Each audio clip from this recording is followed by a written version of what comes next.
Napansin mo na si Bonnie at bakit parang may dugo ang luha niya habang lumuluhod sa harap ni Kuma. Ito na ang matagal nang hinihintay, ang paglisan ni Kuma bilang cyborg at ang muling pagbabalik ng isang ama para sa kanyang anak.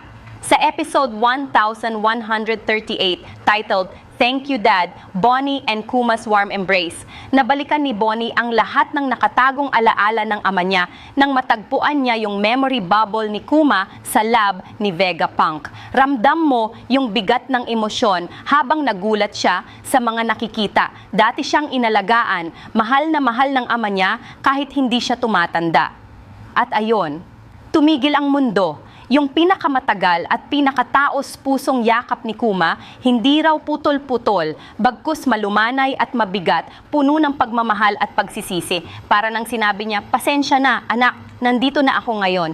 At grabe yung music, parang buong puso mo malulunod sa eksena. Pero hindi nagtatapos dito. Habang nagre-react ang mundo, bumangon si Saturn, handang talunin si Kuma. Pagsubok at lupit ang susunod na eksena. Kaya abangan natin. Kaya pa ba ni Kuma at Bonnie magtagpo ng tahimik? Grabe ang eksenang ito, nakakadurog ng puso, di ba? I-like kung ramdam mo rin ang tindi, i-share mo para sama-sama tayong maluha. At comment ka kung ano ang naramdaman mo nung yakap ni Kuma kay Bonnie. Follow mo rin para abangan ang susunod na recap. May alam akong site na may 100 plus Tagalog dub anime. Libre, walang sign up. Gamit ko to lagi. Gusto mo rin? Comment how or DM, send ko agad.